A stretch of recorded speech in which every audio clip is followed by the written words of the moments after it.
Hey, it's Ebony here at the brokerage, and I'm here today to walk you through how to get to your SuranceBay account.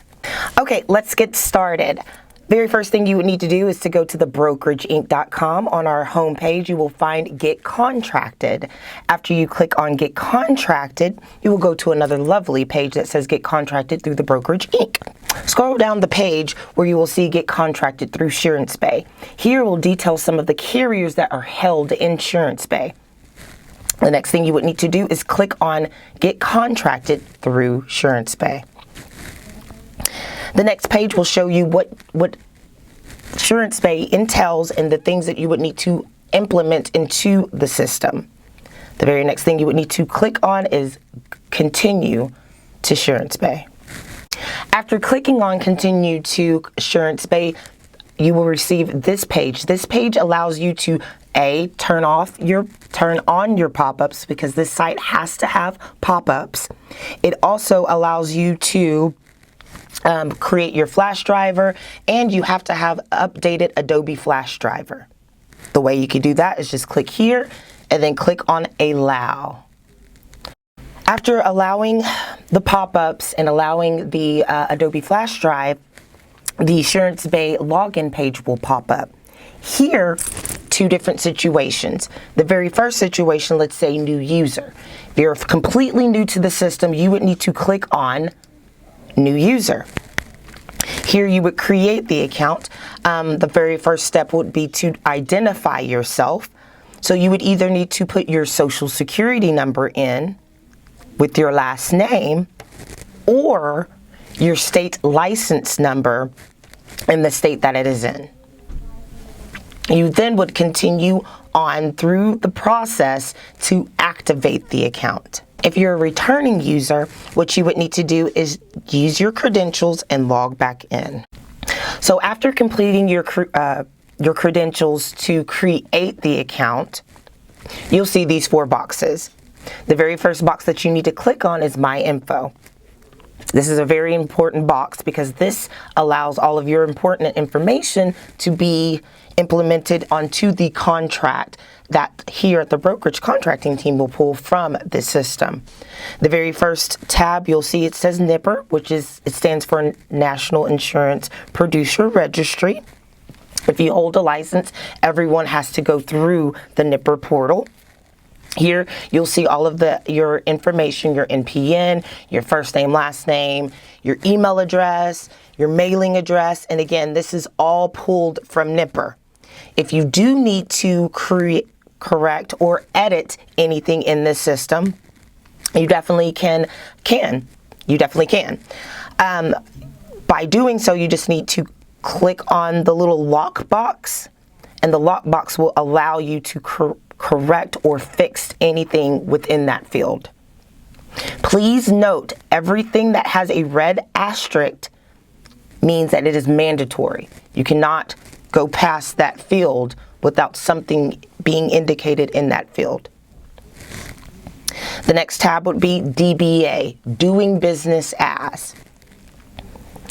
We do have a lot of agents that are normal agents, so there would be an individual.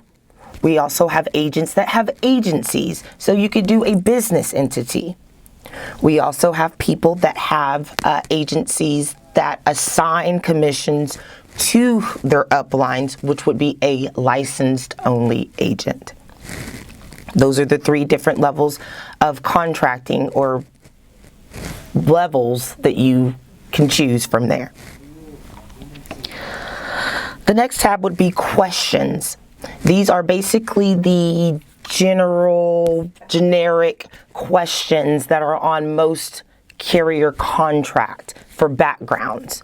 So you would need to go through all of the questions and select the correct answer for you. The very next tab would be licenses. Again, this system is ran and pulled through NIPR, so it's going to pull every license that you have in whatever state that you have it in. So you could go through there and check that. The next tab is the EFT information. This is how you can get paid from the carriers. You'll need to upload a voided check and your banking information, your bank name, the routing number, the account number, what kind of account you would like it to go to.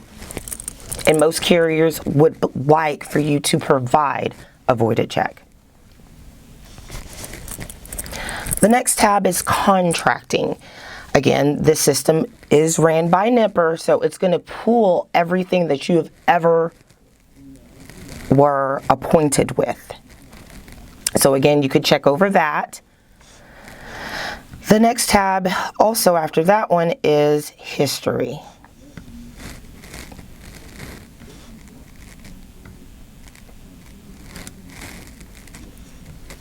The history tab. This also is your past, it gives you the past 7 years history of your addresses, the employment history for you. And then the next tab is trainings.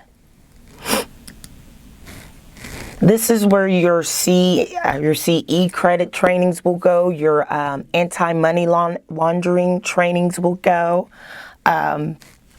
Any extra trainings, you can always upload your certificate into this system. CE, you'll be able to see the CE, the LIMRA, different trainings that you would need for different contracts.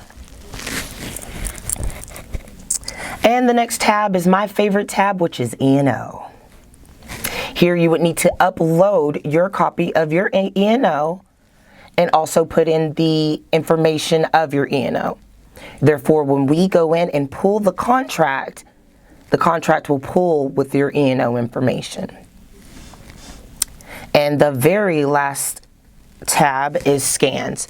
Here you will, this is the portion where if you had any bankruptcies or needing to upload extra certificates, this is where you would upload your scans.